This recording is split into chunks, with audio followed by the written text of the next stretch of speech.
Nityananda Paramashivoham. Om Nityananda Paramashivoham. Om Nityananda Paramashivoham. Om Nityananda Paramashivoham. Om Nityananda Paramashivoham. Om Nityananda Paramashivoham. Om Nitya. So, hello everybody, welcome.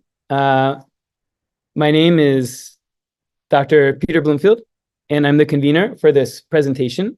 The title of our presentation is Methodologies and Strategies for Sustainable Mental Health. Recording in progress. Mind-body approach. Again, my name is Peter Bloomfield, and I'm an emergency physician. I'm based out of Los Angeles. I work in academia, and I work in the community as an emergency physician, and I'm also here representing Kailasa Nityananda Hindu University. And we're very excited to give this presentation. If anyone has questions, you're free to ask in the chat. Just our time is a little bit tight, so if we're not able to get to your questions, we really strongly invite you to contact us afterwards. We're very excited about what we're talking about and what we're going to be presenting, and we're very happy to interact further. So this is the agenda of our presentation. We're going to have by Dr. Muktananda, who's an AI expert, is going to give an intro to mental health. Followed by that, I'm going to be giving a talk on studies that have been done on a mind-body approach to mental health. This is connected to and run through Nityananda Hindu University, and I think it's really groundbreaking, and I'm super excited to talk about it. Then Muktananda is going to give an unclutching meditation, which is, this presentation is going to be part lecture and part experiential as well. So you should come out of here both informed and very blissfully relaxed. That will be our goal. If we achieve that, we've met our goals. Then Dr. Aranke, who's a practicing neurologist, who's connected with Nichandeshwara Paramashiva Hindu Temple in Houston, and Dr. Sandeep Pandov, who's a hospitalist connected with Johns Hopkins, Howard County, and Dr. Nirmala Shivaji, who's a practicing anesthesiologist, who's connected with Nityananda Meditation Academy, are going to be giving a talk on neuroscientific approach to mental health, and then a discussion about some lifestyle aspects that support positive mental health and higher consciousness.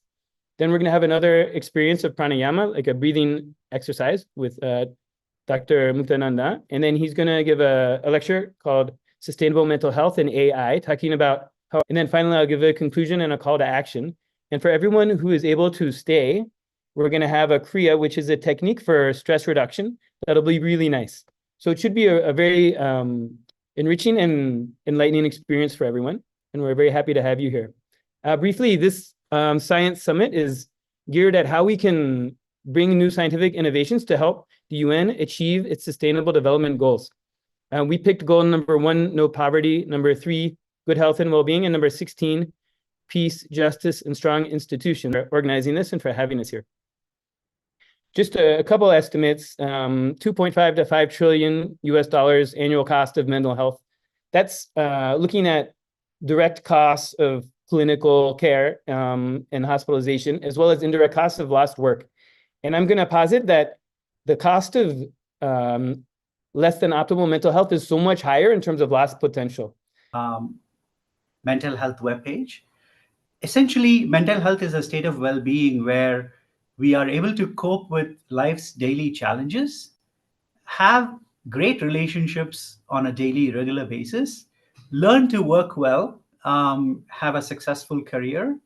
And one aspect of mental health that is very often neglected is realize our full potential. But two important parts of it are being preventative and also enhancing mental health. We'll talk about it briefly. Mental health is one of the greatest challenges of our time. Close to 1 billion people are affected worldwide, and this is from 2019. And all of you know that COVID only made this problem much worse. And today's estimates are probably 1/4 to 1/3 higher than what we saw in 2019. WHO predicts that half of everyone in the world at some point before society. Psychological is, can we change the thoughts to control thoughts? Maybe think of happier things. It's more like positive thinking. And social is, can we manage jobs and relationships? Can we manage the environment around us? To be truly sustainable, which is what this session is about, I think that traditional approaches have to be sustained with holistic approaches, which are not usually identified or addressed. So in that sense, we not only treat mental health, but also enhance mental health ahead of time, and then preventing the jobs and relationship. Think of it as a spiritual quest, right? Realizing our peak potential. That is really what will unleash the happiness within us. Next slide, please. I just wanted to go through some definitions. You may hear these words through some presentations, and I wanted to define them ahead of time. Like incompletions are, next slide, please. See, powerful cognitions go beyond positive thinking. They go towards beliefs. Many of us tend to grow up with very limited view of ourselves, not due to our own faults. It's because the world, imagine in a school, a teacher evaluates students. They only have a single way of evaluating students based on their own rubric. If a student doesn't fit into that rubric, then the student is graded low, and then the student grows up thinking that they don't have great potential, as being limited by our humanness, but actually liberated by our humanness. So it's a different way of looking at yourself. Next slide. Great. I'm going to now hand it over to Dr. Peter Bloomfield, and he's going to delve into the mind-body studies. Okay, thank you so much, Dr. Muktananda. So again, my section is titled Qualitative and Quantitative Studies of Mind-Body Approach to Mental Health. And we love your questions and welcome them. Please feel free to put them. We're also, time is moving quickly, so we're going to have to move fast. We have a lot to cover. So this presentation is brought to you by Nityananda Hindu University. I'm representing the research department of Nityananda Hindu University, and we invite you guys to look into it further. Then the chancellor of Kailasa Nityananda Hindu University, this is, a being we could talk about all day, the Supreme Pontiff of Hinduism, Bhagavan Nityananda Paramashivam, who is, as per Hinduism, he is an incarnation of Paramashiva, which is the primordial divinity. And starting from birth as a yogi, he has achieved high consciousness and enlightenment and incarnation staggering to Bhagavan Nityananda Paramashivam, sometimes as Swamiji, which is a way that we refer to him, which is an address of tremendous respect and tremendous affection because of the positivity he's brought to our life. So some of the research is done with him, and I'll be describing him that way there. So briefly, so mind-body. So treating mental health through the mind is very challenging in that it goes beyond the mind. So efforts, as well as some of his disciples, and some really remarkable findings that help explain how we've been able to create these profound cellular, physiological, and mental health effects. And then lastly, we're going to talk about some lifestyle strategies that are aligned with, for individuals out there who may be watching for the masses, that can move towards a space of enhanced mental health. So the first topic we're going to talk about is cellular effects of mind-body intervention. So this was a 3-week program called Inner Awakening, again organized by Swamiji and run directly by Swamiji. Involved activities like yoga, meditation, initiations, which we're going to talk a pathway called Gata 2 and VM1 that was upregulated, which shows up in a follow-up study. So basically, gene expression change means the DNA may be, or may or may not be, but even if it's the same, the way the genes are being expressed is changing remarkably to tamp down inflammation and to support anti-aging. So you should be less stressed and more young, right? That's what we'd expect at the level of the organism. So based on that research, and this one was studied, the first one was published in Advances in Aging. The follow-up study was published in a journal called the Journal of Stem Cells. And based on the first study, they said, let's look at telomerase activity and let's look at peripheral blood stem cells. Telomerase is an enzyme that works to keep the cell an increase in that is going to mean more use at a cellular level. The last thing they did, this was not published in that article, but it was around that time, they measured mitochondrial metabolism through a test called the MTT assay, which is a surrogate for cellular viability, which is specifically a product of mitochondrial metabolism. So mitochondria are in line, but again, it's completely organized and run and attended by our Swamiji, and done through teleconferencing, just much like how this meeting is going right now. So we looked at the depression score. Anything above 10 means depression. 5.7 is the average. For this, the post scores were 2, 2.7, so much lower than average and very far from depression. So this is going to show up as a really great state of well-being. And then we looked at anxiety.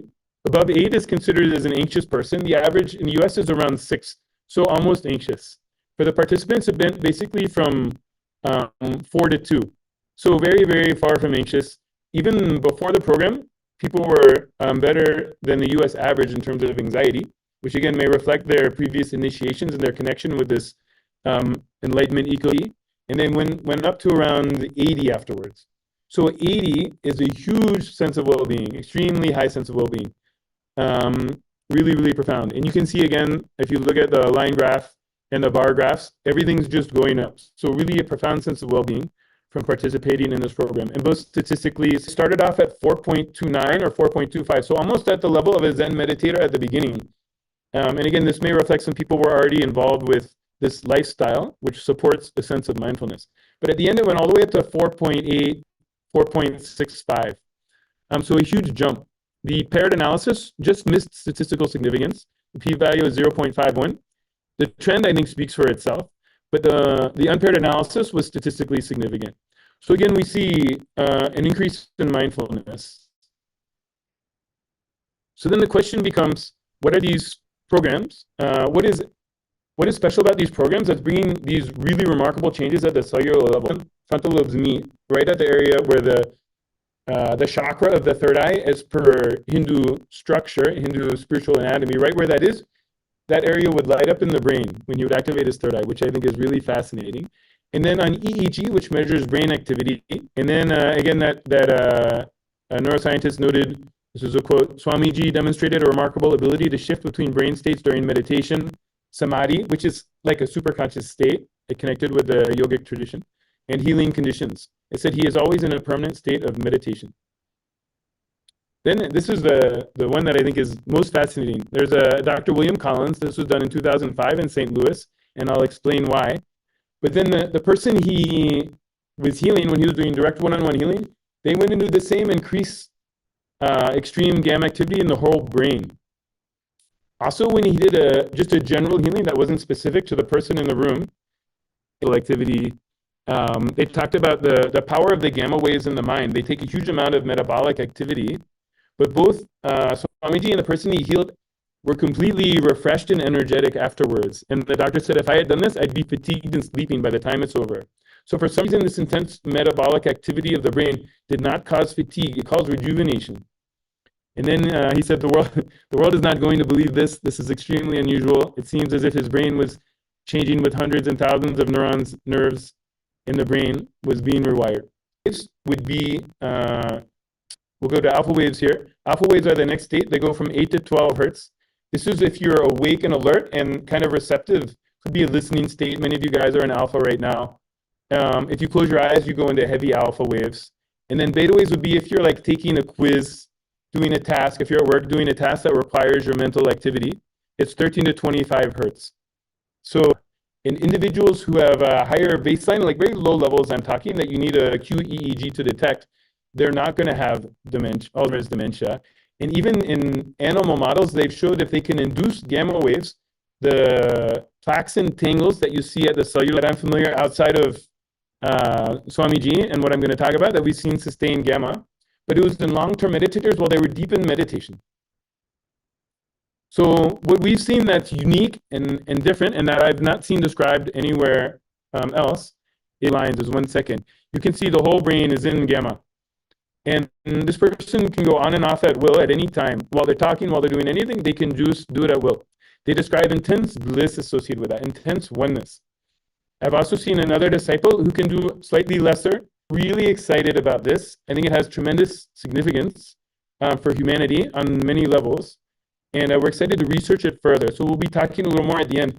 Anyone who's out there who's listening, if you're interested in this space of consciousness and how to recreate it and measure it and study it, please contact us, because this is a field we're excited to dive into. A lot more research has to be done.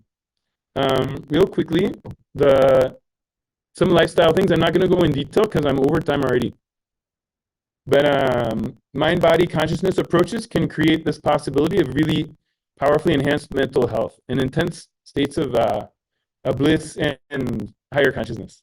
Extremely low rates of depression, divorce, and really high income, high productivity. And we think it relates to this lifestyle and the residue of this lifestyle in their system. So thank you so much for your listening. I complete for going a little over time. But now we're going to have a beautiful unclutching meditation with Sri Mukta. Thank you, Dr. Peter. What I wanted to say here is that Dr. Bloomfield talked so much about the state of space where you have fewer and fewer thoughts. That's the fewer thoughts per second. And he showed quite a few brain scans which actually denote that kind of a state, right? So there is a meditation. We just wanted to, Peter.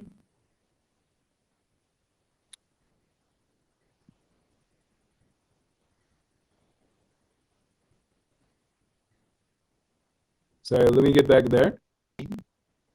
Maintain, fight with, try to destroy, anyway engage, do not do anything with your internal thought process. Just unclutch. And I tell you, it will develop. In few seconds, you will see you are not thinking process. You are beyond your thinking process.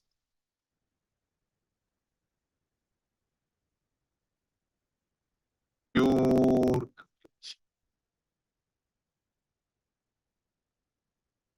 Sit straight, close your eyes and clutch.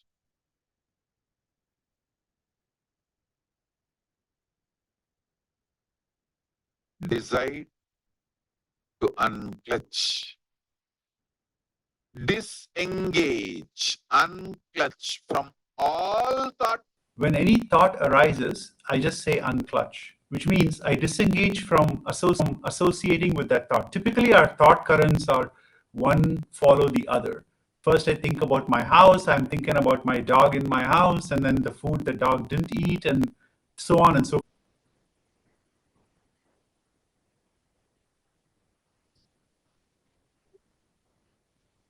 So are you sharing the audio from your output from your computer? Yeah. While sharing video? Yeah. Yeah, I'm not sure why. Maybe I'll turn up the volume.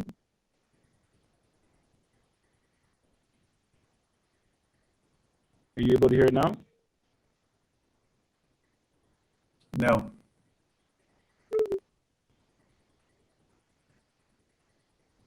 How about now?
visible to you. Sometimes the blood pumping through your heart becomes more audible to you. Unclutch from those also. So there is a as you hear things, those are also thoughts. They're triggering thoughts inside of you. So next time, just keep unclutching deeper and deeper, and you'll see this deep sense of silence coming in. So it's a great technique. You can try it anytime. So next slide. So the brain plays a very important role in regulating mood and cognition, not only through activity of certain brain structures. And Dr. Pandav will be talking about the role of the gut-brain axis. So it turns out not only the brain is important, but the gut, in a sense, is the second brain. It has a very extensive nervous system called the enteric nervous system, and there's a communication between the brain and the digestive system, which is two-way, which is really important in mental health. And it turns out lifestyle or loss of brain cells in important areas of the brain, areas which regulate memory, learning, and emotion, like the hippocampus, the prefrontal cortex, which is really important for attention, planning, judgment, impulse control, the orbital frontal cortex, which is important in regulating our emotions. And it's not only about us, but it's how we bond with other people, how we interact with others, so social attachments. It turns out pain processing pathways are negatively impacting depression. And one way is brain imaging studies show, for example, some brain white matter pathways or tracks which are negatively affected in depression. Then move on to the next slide. So what has been really, in a way, groundbreaking is that initially we thought that brain cells, we have a limited number of brain cells or neurons, and once they're gone, they're to others, interact with others. All of these areas are very important for that, and these are enhanced with increased amount of brain cells in yoga practitioners. Very interestingly, there's an area of the brain called amygdala, and this is involved in processing fear pathways. This is sometimes called it's a important part of our very primitive brain, which is there to protect us, but can become dysfunctional when we have emotional trauma and different sorts of mental detention, and controlling the autonomic nervous system, such as the dorsolateral prefrontal cortex, parietal cortex, hippocampus, anterior cingulate striatum. These are also involved in emotional processing, some of these areas.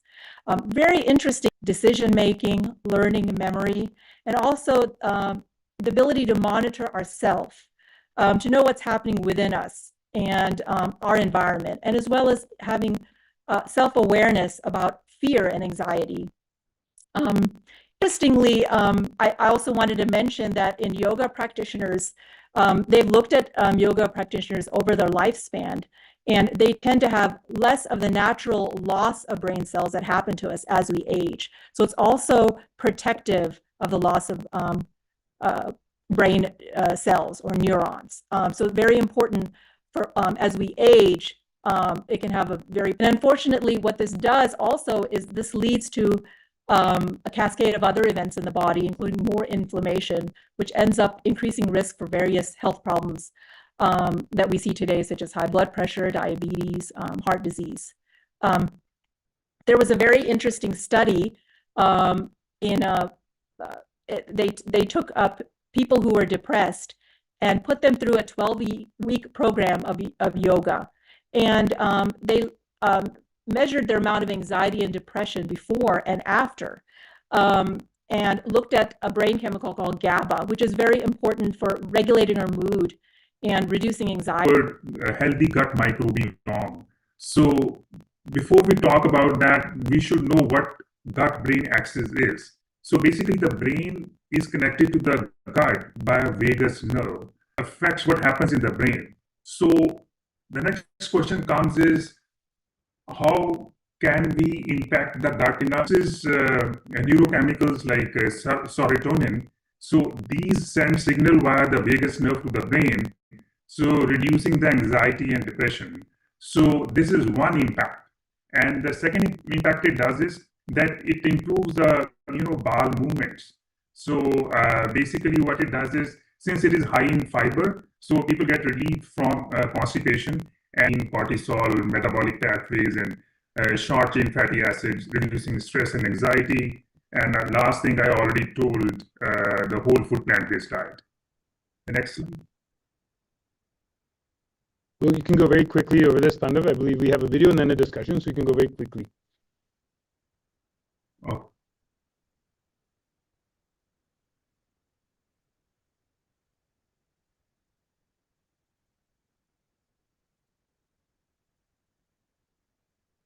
Are we waiting for the video? We're waiting for you to quickly go over this slide. Okay, yeah, so inflammation is higher in some people with depression. Whole food plant-based diet reduces inflammation, antioxidants, phytochemical, and promotes a balanced neurotransmitter system. Elimination of animal food. Biomemory.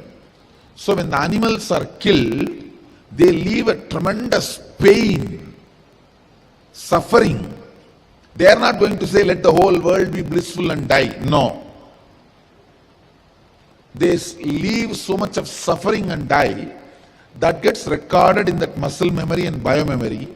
When you eat that, you will fall into depression for a small reason.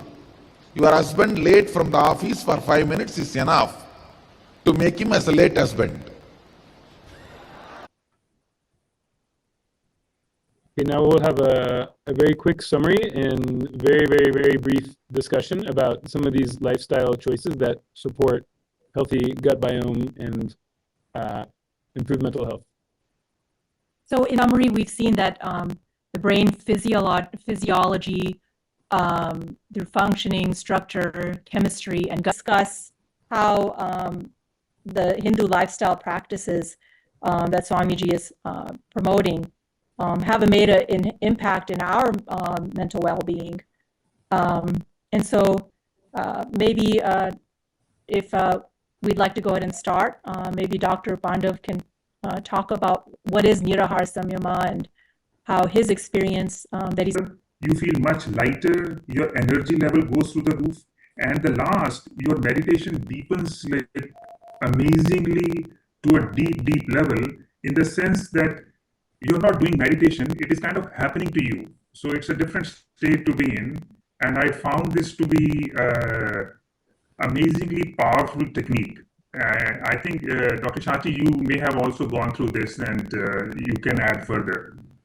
Yes, yes, definitely. I have done the Nirahar Samyama a few times. People would comment on that, wonder what I was doing. And so I definitely also experienced those similar kinds of benefits, you know.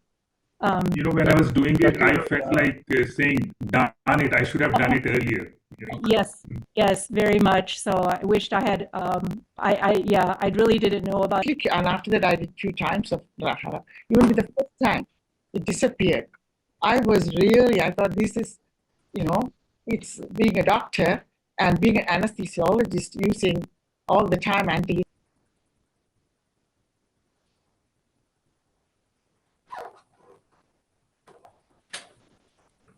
Because we are running out of time, I'm going to go through this very briefly.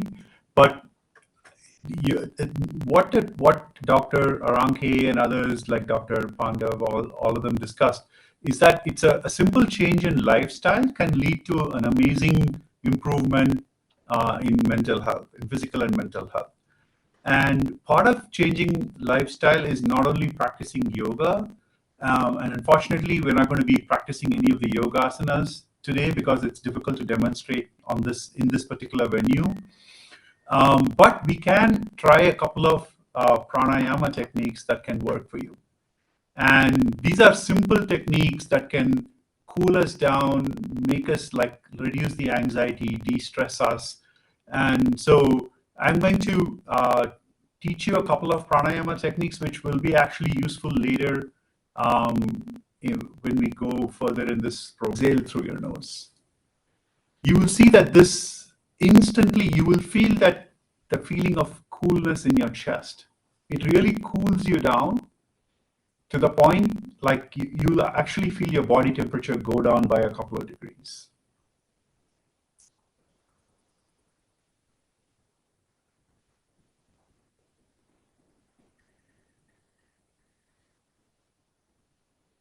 The deeper you do the inhalation, the deeper the cooling happens. And breathing out, that's one cycle. Do it 21 times. It's very powerful. The next pranayama I'm going to teach you is called anapana. It's very simple.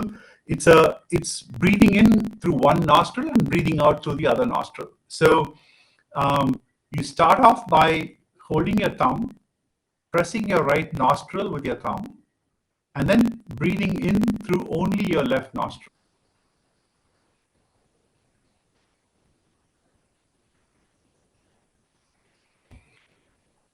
If breathing out makes you feel stressed because I'm asking you to breathe out twice as long, you don't have to do it. Just breathe out like till the count of 6.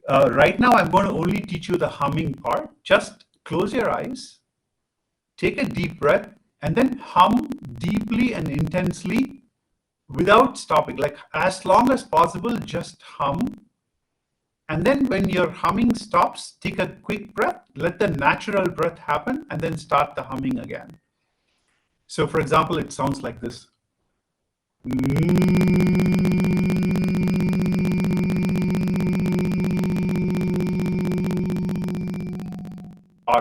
Nothing else, right? Let's try doing this for a few times.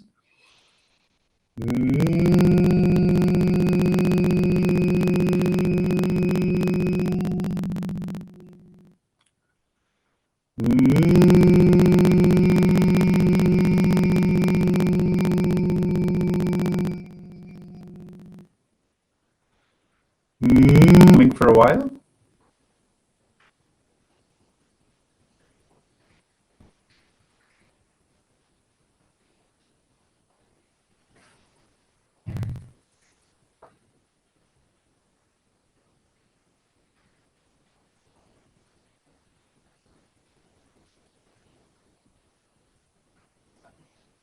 Okay, relax. Done together, they actually have very powerful medicinal, sorry, I won't say medicinal, it's a very powerful effect in cooling the body, right? So we're going to talk about kriyas at the end of this whole session. Wait till then to hear a little bit more, but you can search online for Nityananda kriyas and you will find them, okay? With this, let's move on to the next section. Who suffer more often from mental health issues, that like we shared before, are the ones who are unable to access such resources. At least one thing that everyone needs, like people need a spiritual solution for mental health and an everyday companion, which is easily probably can get access to these services. It can be as easy as accessing mail or WhatsApp, for example. And the beautiful thing is conversational AI can actually help address a wide variety of mental health needs. I want to say for sure here that AI cannot replace human beings. We still need people.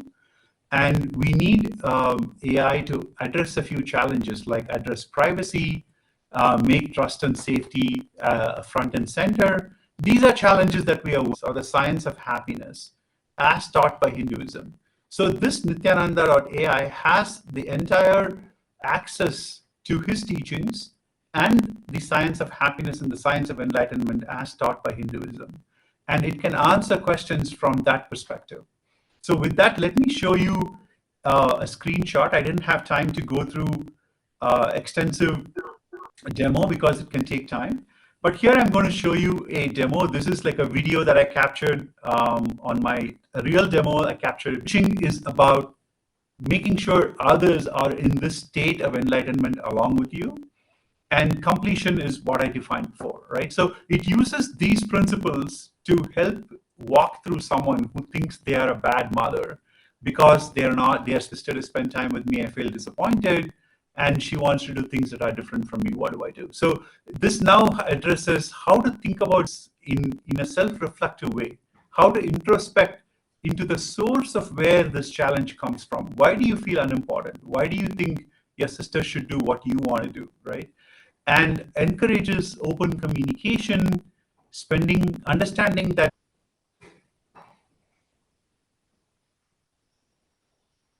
this next section is about asking for yoga and meditation techniques for de-stressing, and it chooses techniques from scriptures and shares them with you. Anyway, that's the quick demo. Let's move on to the next section.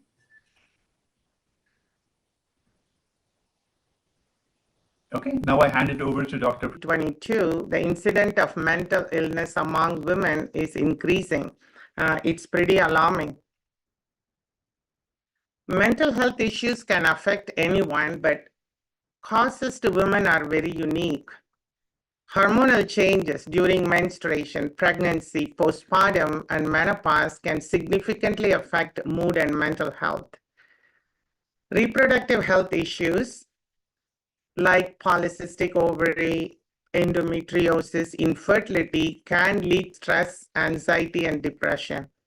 Gender-based violence, women are more likely to experience domestic violence, sexual, like 55.8%. It's a pretty expensive program, spending about $104 billion US dollars a year and 217 million days of work lost. It's a big loss of work, and more women are seeking help but failed outcome.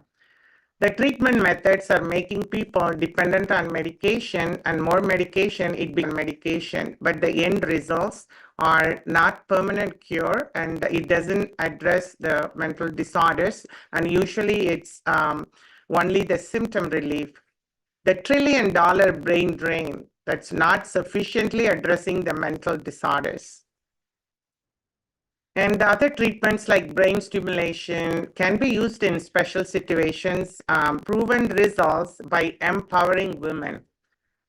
So when we go into the depth of the empowering methods before, so let's read this very powerful verses from Manuvati Dharmashastra, chapter 3 and verse 56. It's the law of Manu, the oldest legal text. Hindu jurisprudence says where women are worshipped, there the gods rejoice. To the welfare of Hindu wisdom, reviving the ancient Hindu wisdom and creating a Kailasa with various projects empowering women. Let's look at details about each level, how this empowering happening in the Kailasa. These policies are mapped to the Manuvati Dharmashastra, and Swamiji revived matrilineal society to our women here. So the political empowerment, Paramashiva declares in Atharva Veda, women should take part in it using various approaches, allopathy, naturopathy, Ayurveda, Siddha. It's again, it's a free medical care is provided, and along with spiritual and psychological support and counseling to all women. So over $10 billion US have been invested in women's health at Kailasa. This is very impressive. And again, a spiritual wellness, ascetic order in Kailasa is established by Swamiji is unique in that the free ordains women and allows women to perform temple rituals. This is the real true reviving of the ancient Hindu tradition. So there are 108 free educational economic projects are functioning at Kailasa since 2009. Here are some 5, the most important I'm mentioning here. The Kailasa is powerful, and through this, there is a proven way to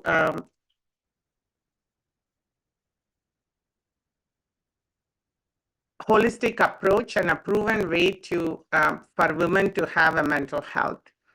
The next slide. Only feminine. Yeah, I think it's a video to be played. Let's hear from Swamiji, his powerful message and a description of a woman by him. Energy can be given the world. Only feminine energy can be. It would have been completely family-based civilization. All the basic needs would have been supplied to the whole world.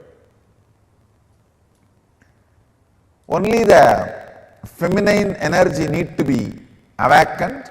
Only that can be called as sacred. And being there in women during their most sensitive time, pregnancy, delivery, taking care of all age group women, I want to share only after being part of the Kailasa, multiple initiations from Swamiji, the multi-dimension of myself that we realize, and also that I want to incident that Navaratri festival is coming. It's an annual Hindu festival. We celebrate Divine Mother Energy for 9 nights, and I do pray to Ma Parashakti and Divine Mother Energy to bless all women all over the world with excellent health and bliss, and bless me with the wisdom and energy to serve women always. And Swamiji to bless every woman all over the world. And here, the science of completion, it's one of the solution for all mental Many things coming out. And powerlessness. No, this is not for me. First of all, this may not be true. Second, no, this is, even if it is true, not for me. No, this may be true for the people who don't have to work for their food and paying the bills. No, maybe it is true for the people who are sitting in Kailasa and enjoying the happy, free life. All kinds of thought currents will come inside. Sit, have little patience, mirror and do completion. Understand? This is the initiation I am giving to all of you. Sit in front of mirror. Pen down all these patterns and fears and everything. Intensely chant Mahavagya and see the mirror and start reliving.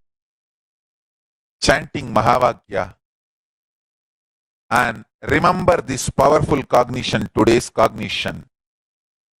Pen down all the incompletions, fears, anger, guilt, impossibility, patterns which tells you no, you need to be dependent internally, externally other than Paramashiva. Talk about children and mental health issues.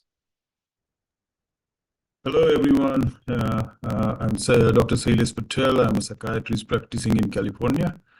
So as adult and women, children also have unique challenges for mental health. Then we have the next slide. So and social changes, adversity such as poverty, abuse, exposure to violence, pressure to conform with peers, exploration of identity, and so forth. So can we have next slide? So based on this alarming number, we know that conventional approach have not been enough to address and be creative and not force children into strict curriculum and nor evaluate them based on narrow rubrics. This mind-body consciousness-based education empowers children and helps them feel powerful. It encourages students to travel, discover, invent their own methodologies and take leadership role. Copy phase, students are first asked to copy 12 images of various complexity. This copy phase reflects the student's visual motor intelligence and maturity. In second phase, recall phase, which is recall phase, students need to remember all the images of previously drawn without seeing them. The recall phase reflects students' visual recall in rank of 95.7 for copy phase and 89.91 for recall phase. These high scores are indicative of above average results. So this is impressive numbers. On the next slide, we have numbers from Sloan IQ test, which is highly validated intelligence 2 to 6 years ahead. So that's really impressive numbers. So this is small studies. Of course, more studies are needed. But in summary, can we have next slide? This gives anecdotal. After the conclusion, we're going to have a kriya, which we invite people to stay. It's a relaxation and stress reduction kriya. If you have to go on for any other UN sessions or anything else, science summit sessions or anything else, you're free to go, but we'd invite everyone else to be able to stay. But just briefly, it's our conclusion that this mind-body model that we, Peter Bloomfield, my email, and Sri Mukta Ananda, his email as well, they're both posted at the bottom. Also, policymakers for children's mental health, we invite you to contact us for collaboration for how to incorporate this approach to traditional education and for further research. And then, of course, the Paramashivoham program is a program that I referred to that showed profound positive effects on mental health, reduction in depression, anxiety, and stress, extreme improvement in well-being, mindfulness, and overall health. That program is ongoing. You can find it at paramashivoham.org. Shared 108 kriyas for a variety of diseases and disorders to alleviate, use in conjunction with other approaches.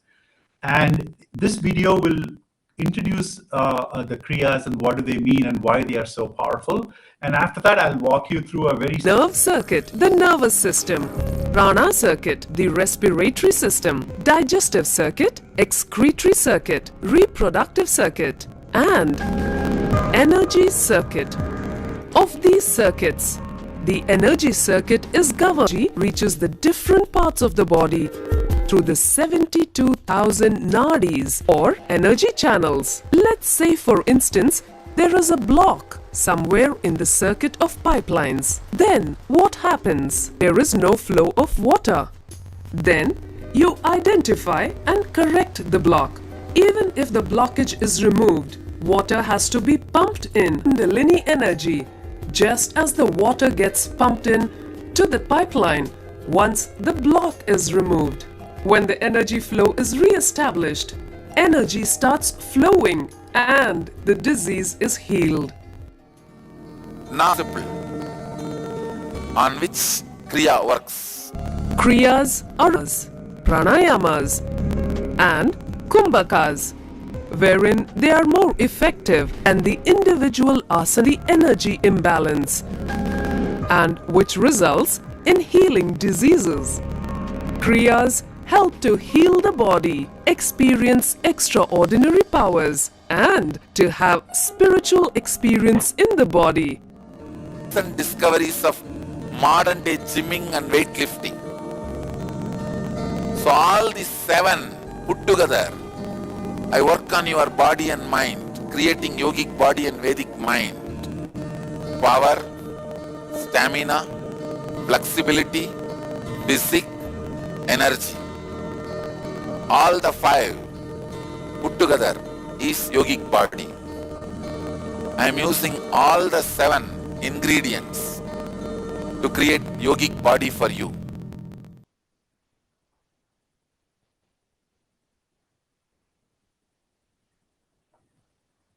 That's one thing we learned.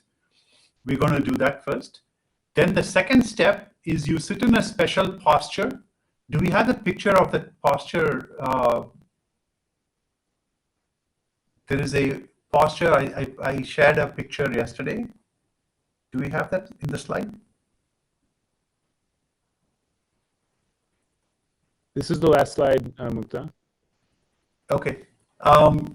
I think we need to bring that picture. If somebody can add that picture to the slide, to the next slide, that'll be great. Intense humming in your body, it creates an elevated feeling. Just lie down with that feeling and unclutch from everything. So I've taught you unclutching like before. We started off the session with it. I taught you that alternate nostril breathing, and I taught lying down and unclutching. And typically this combination of these 3, doing this before you go to sleep, is very, very powerful. It will de-stress your entire body very beautifully. Okay, let's start with Nadi Shodhana. If Peter, you could play the music. With your thumb, close your right nostril, start breathing in. Then close your left nostril and breathe out through your right nostril.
play the music to Peter. Thanks.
When you unclutch from that, you will start hearing your own breathing, heartbeat.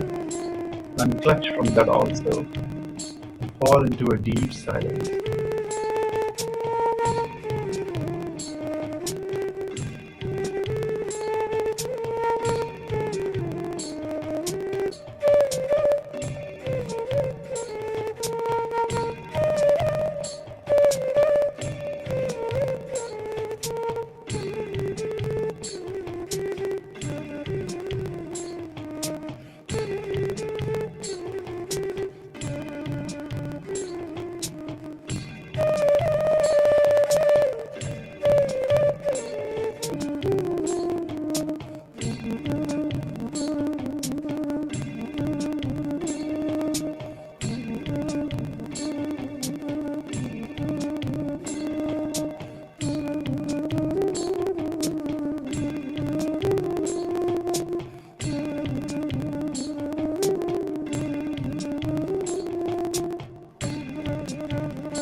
I hope you all experienced a wonderful, relaxed experience. Like, our goal was not only to provide you with the science, but also provide you with experiential understanding of what Swamiji is trying to do at a very...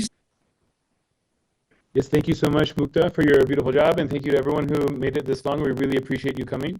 And again, just a last invitation for people to join the Paramashivaham program or contact us at Nityananda Hindu University about research collaborations, funding collaborations, anything that you want to collaborate with.